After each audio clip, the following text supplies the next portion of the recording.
Gracias. Muy buenos días, pues gracias por la invitación. Los derechos de las áreas naturales protegidas. Pues sí, se antoja pensar en esas áreas como la expresión máxima de la buena voluntad humana por preservar áreas donde la naturaleza está más cercana de su estado originario y con biodiversidad digna de conservarse. Sin embargo, pues estamos en el contexto del predominio del sistema capitalista global. Entonces, hay muchos dobles filos, contradicciones, y las ANPs pues son resultado de políticas de Estado, es decir, supeditadas a los gobiernos en turno y muchas veces también a los intereses privados nacionales o transnacionales. Entonces, ahí vemos muchos riesgos, ¿no? Pensar en a quién se delegaría la responsabilidad de representar esos derechos en un sistema político en el que todos los bienes comunes y su protección se encuentran en una continua disputa. Eso es lo que hemos visto, vivido, sufrido.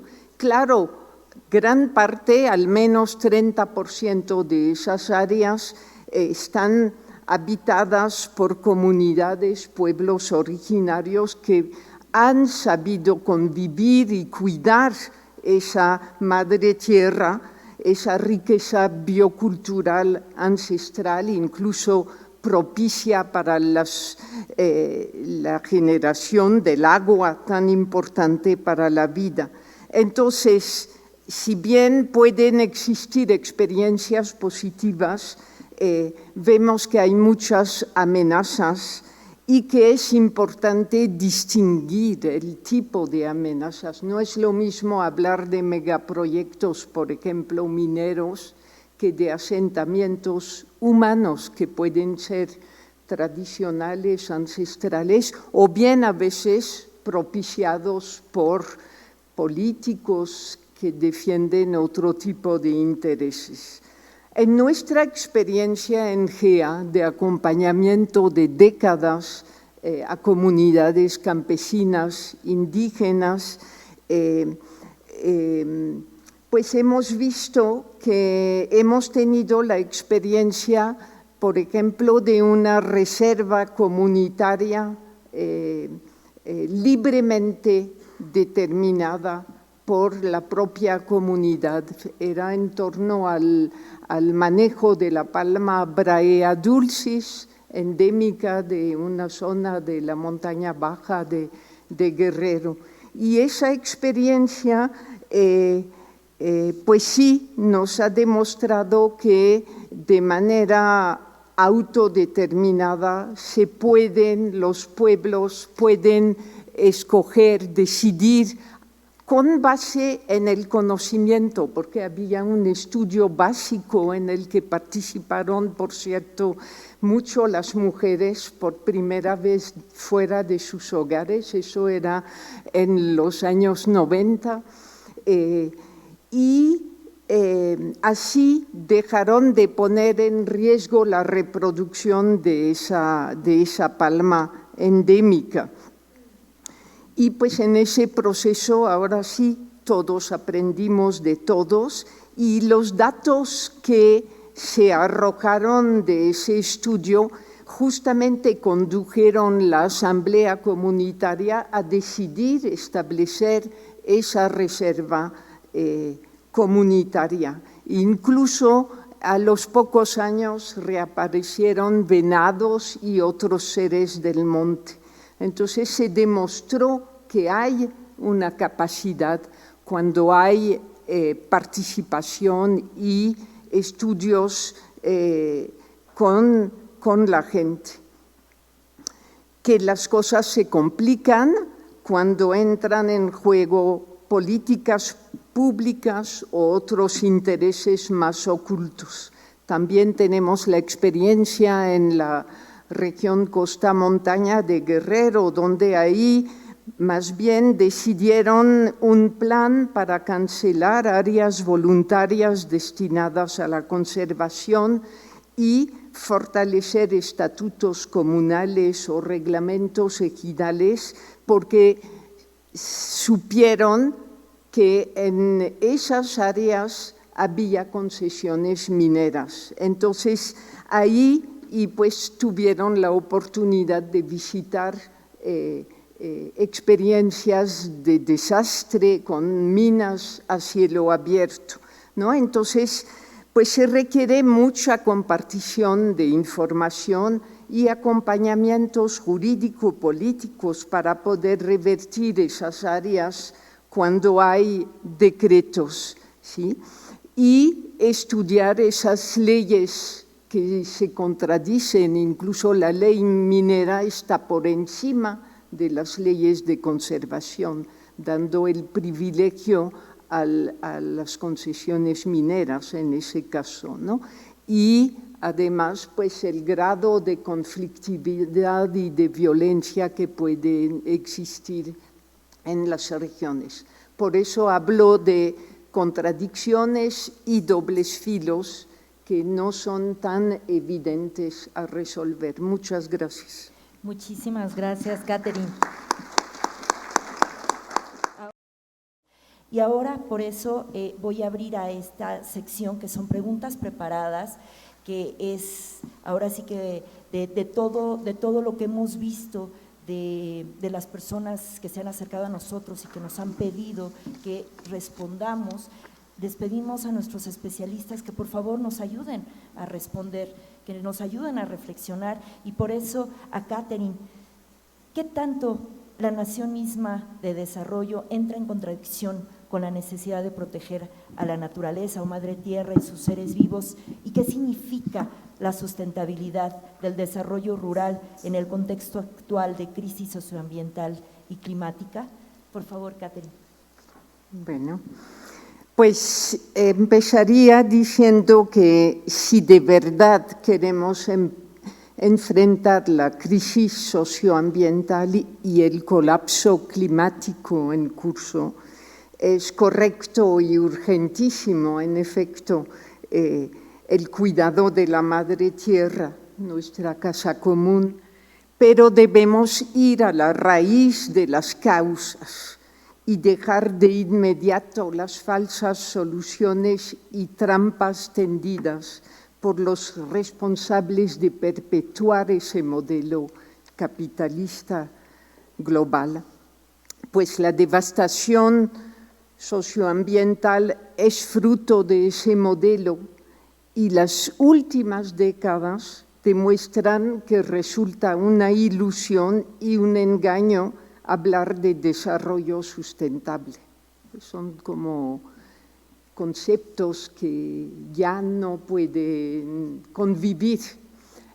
En 96, 97 en GEA hicimos un seminario hacia la sustentabilidad, TECAE, así se llamó, y porque se volvía de moda el nombre de sustentabilidad, se empezaba a usar a diestra y siniestra. Hicimos una matriz multidimensional considerando las dimensiones ecológica, tecnológica, cultural, social, política, económica, ética e incluso espiritual, justamente inspirados en esa convivencia, en esos acompañamientos con los pueblos originarios, las comunidades campesinas. La dimensión espiritual también la incluimos. Y en cada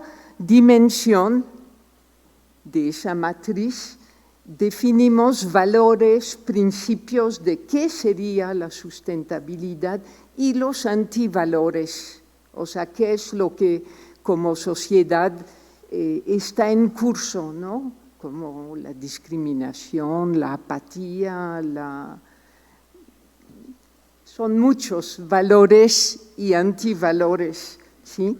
Para entender, y bueno, obviamente concluimos, la tierra no es nuestra, nosotros somos de la tierra, ¿no? Se volvió un lema propio y compartido, por supuesto, y en ese caminar con las comunidades, pues décadas atrás dejamos el concepto de desarrollo rural, ¿sí? Y más bien avanzamos en diálogo de saberes y construcción o reconstrucción a veces de los territorios, planes de manejo integral de todos los espacios, montes, barrancas, cuerpos de agua, parcelas,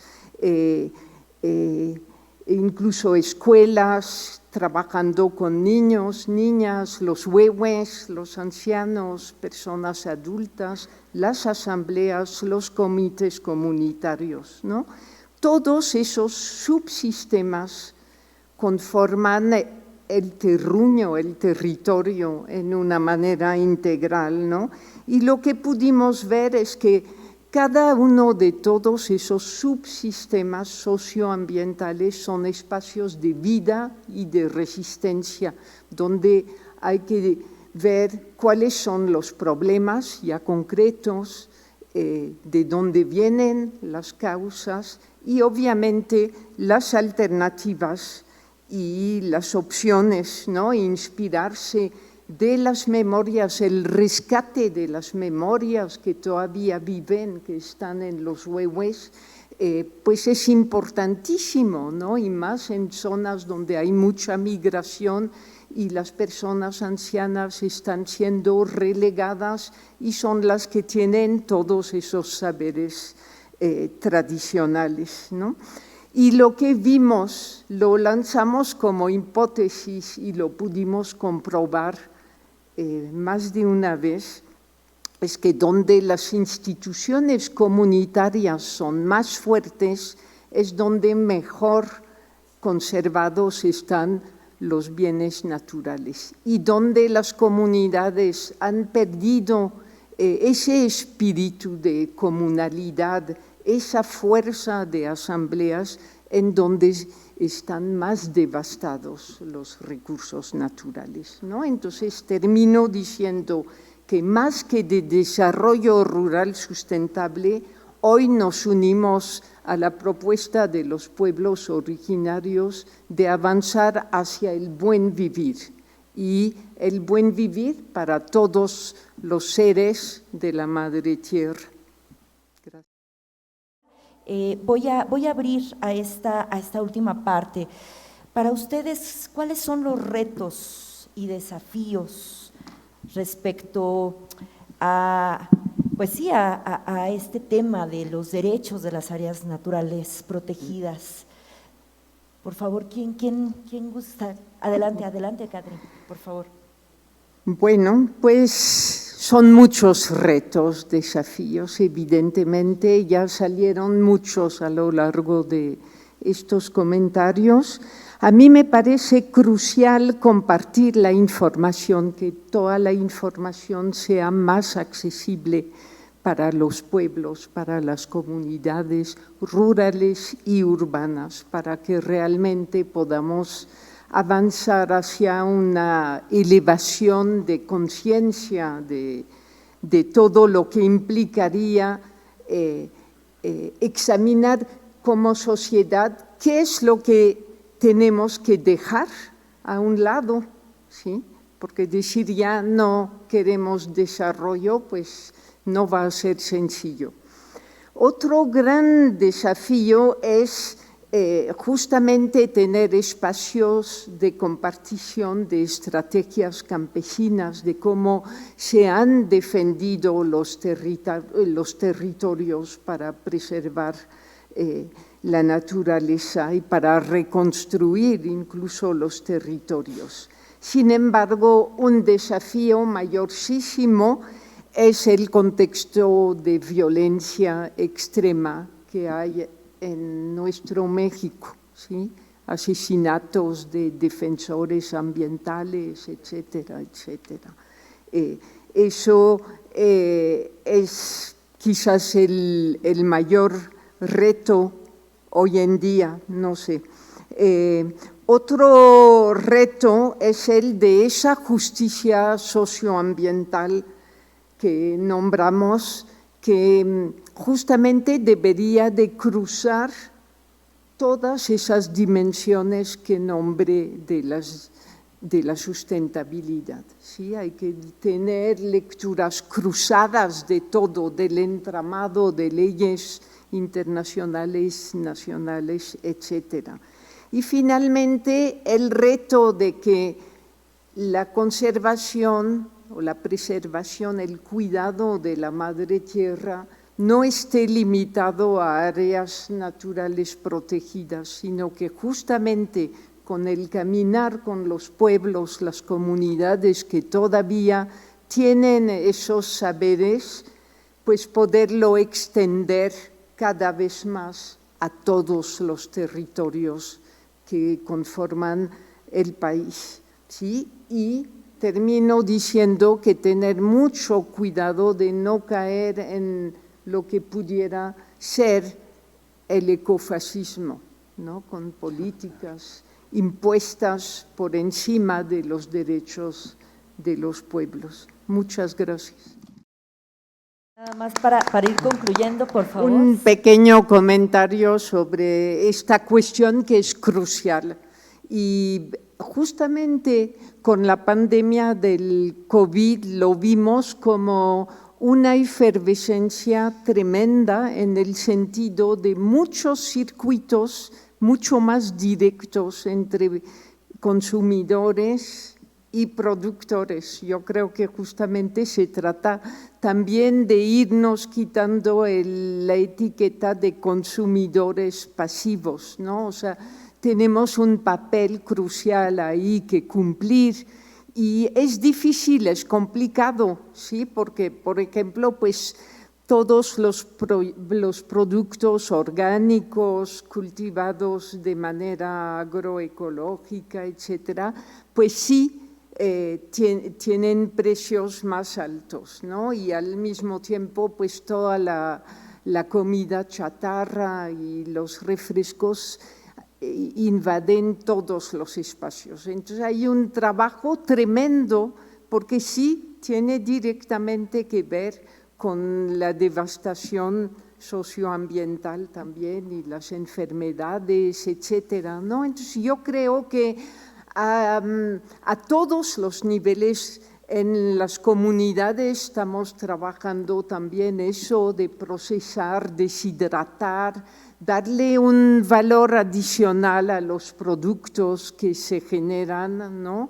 Etcétera. Es un trabajo gigantesco en todos los niveles y, por supuesto, en las ciudades es todavía más crucial, pero también ahí hay muchas experiencias, iniciativas en marcha, algunas tienen muchos años, otras son novedosas. Hay mucha juventud que se está involucrando también en esto y pues eso es así lo más entrañable desde mi punto de vista, porque la juventud es la que ahora nos tiene que seguir impulsando, ¿no? Entonces la recomendación es pues conectarse, interconectarse, ¿no? Incluso en la gran Ciudad de México pues hay mucho espacio rural de producción, ¿no? Formamos parte de la campaña nacional Sin Maíz No Hay País, de la Alianza por la Salud Alimentaria, de la Alianza por Nuestra Tortilla y hay muchas más, ¿no? Entonces, las acciones son desde el nivel individual, familiar, de cada barrio, cada universidad, escuela, ¿no? Y ir creciendo poco a poco y también a nivel nacional de las leyes, impulsar, ahorita está mucha discusión en el Senado, la ley de salud, en fin, son infinidad de niveles que sí tenemos que comprometernos y dar de nuestro tiempo, porque eso no va a venir desde arriba, o sea, hay que ir construyendo lo más que se pueda desde abajo, porque es lo que puede perdurar a lo largo del tiempo. Muchísimas gracias.